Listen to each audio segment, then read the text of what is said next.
अगर राह ने तुम्हारी खुशियों पे डाका डालने की कोशिश की, मैं इस लड़की को रास्ते से हटा दूंगी। हम चलेंगे।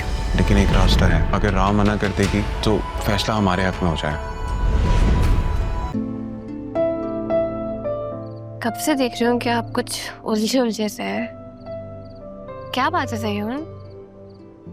इससे शेयर करें, मैं समझ जाऊंगी। कुछ बातें ऐसी होती हैं बतून जो लफ्जों की मोहताज नहीं होती। अगर उन्हें अल्फाज देते तो वो अपनी अहमियत खो बैठती। अगर कुछ बातों को अल्फाज न मिले तो बातें अधूरी रह जाती हैं। और ऐसे ही कुछ रिश्ते अगर बेनाम रहे तो वो ठीक रहता, अगर उन्हें नाम देते तो वो खराब हो जाता। कैसी अजीब सी बातें कर रहे हैं ज़यून? सब ठीक है ना? पता नहीं, मुझे लगता है मैं बहुत उलझ गया हूँ, शायद इसलिए इस तरह की बातें कर रहा हूँ। कभी कभी जिंदगी ना अपने फैसले खुद लेती, बेशक हमारा दिल कुछ और चाहे। क्या कहना चाहते हो ज़यून? खुल के बात करें। काश कि मैं जो चाहता वो मुझे मिल जाता, लेकिन जो तकदीर ने मेरे लिए लिखा है शायद मुझे वही कबूल करना पड़ेगा। आप ऐसी बातें कब से करना शुरू हो गए? आप तो हमेशा सीधी सादी बातें किया करते थे ना। अगर मैं अपनी बातें सीधी सीधी बोल दूं, कुछ टूट तो नहीं जाएगा? किसी चीज को टूटने से बचाने के लिए खुद को तोड़ देना आसान होता है। कभी कभी ना कुछ रिश्ते आंखों से नहीं नियत से बनता। मेरी नीयत तुम्हारे लिए कभी खराब नहीं थी बतूल। अगर मैं कुछ ना कहूं तो क्या तुम मेरी बात समझ लोगी? मैं आपके दिल की ज़बान समझने लगी हूँ ज़यून। आपको समझने के लिए मुझे अल्फाजों की ज़रूरत नहीं है। तुम मेरे लिए बहुत खास हो बतूल, बहुत खास। मेरा फैसला तुम्हारी आंखों से झलकता।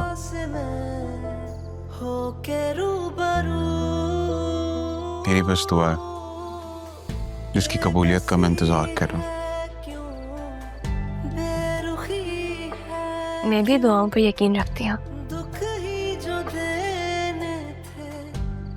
और मेरी दुआ है कि आपकी हर दुआ कबूल हो।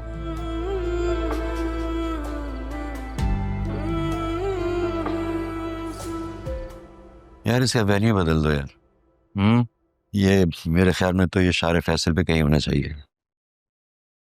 अच्छा आज बहुत दिनों बाद ऑफिस आए हैं तो अच्छा लग रहा है। जी, ये तो हमारा सेफ हाउस है आसिया की बातों से बचने के लिए। बिल्कुल ऐसे ही।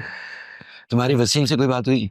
नहीं, आप कह रहे थे ना कि वसीम भाई ने कहा है कि हम ज़रियून से खुद बात कर लें। हाँ तो जरियून है कहाँ, उसको बुलाओ, अभी कर लेते हैं बात। ऑफिस में तो है नहीं, मैं कॉल करता हूँ उसे।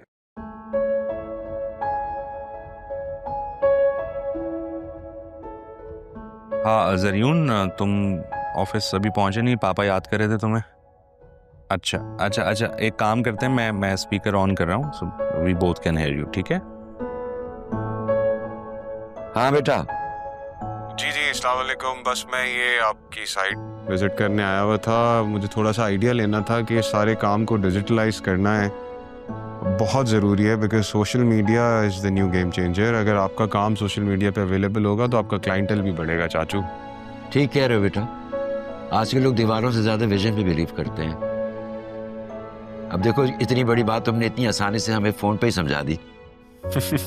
बस मैं आप ये समझे आपका काम आसान करने ही आया हूँ। इसीलिए मैंने सोचा है कि तुम्हें वापस नहीं जाने दूंगा मैं तो रुक जाऊंगा, लेकिन डैड का क्या होगा? डैड के बगैर मैं भी नहीं रह सकता। तो ज़रियून, उन्हें भी यहीं बुला लेते हैं। तुम्हारी बात हुई है वसीम भाई से? किस बारे में? यहाँ रहने के लिए। नहीं, मेरी डैड से बात तो नहीं हो सकी।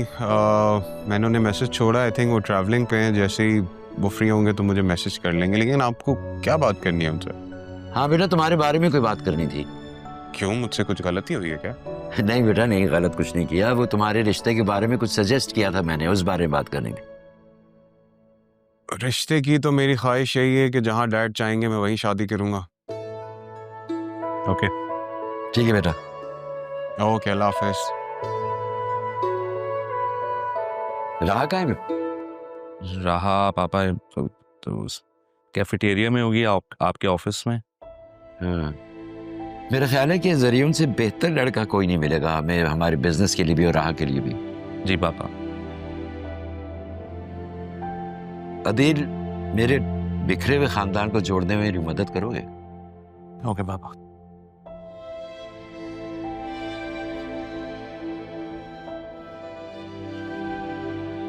बेटा, ये उस दिन आप अपनी अंगूठी भूल गई थी। Thank you so much. मुझे लगा है मैंने खो दी। नाना जान ने दी थी, बहुत अजीज है मेरे लिए। अजीज चीजें होती है या लोग, जब मिल जाए ना या वापस आ जाए तो घड़ी भर के लिए दिल को सुकून पहुंचता है।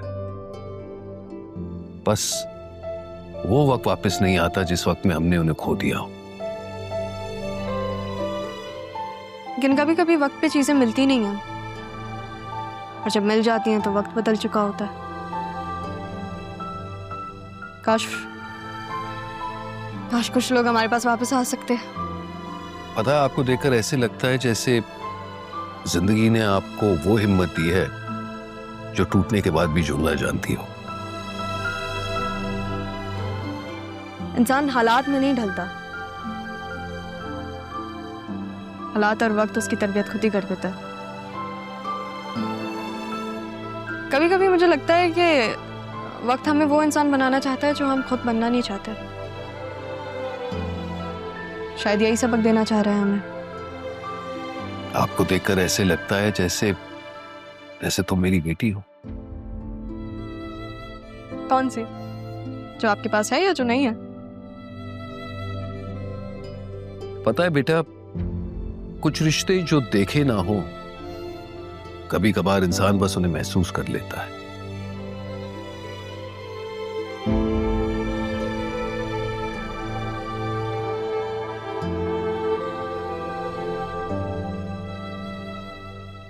जिंदगी भर मैं उसी दरवाजे की तरफ देखता रहा जिसे मैंने खुद पर बंद किया था।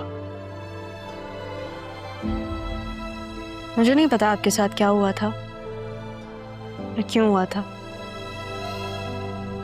लेकिन एक बात जो मैं जानती हूँ ये है कि कभी कभी जो हमारे अपने होते हैं ना, हमें खुद से दूर कर देते हैं। दूरियों के बाद भी वो कोई पहल नहीं करते। मैं आपकी बेटी नहीं हूँ, मगर पता नहीं ऐसा लगता है कि आपका दर्द महसूस कर सकते हैं। आपकी बेटी भी शायद आपका दर्द महसूस कर सकती हो।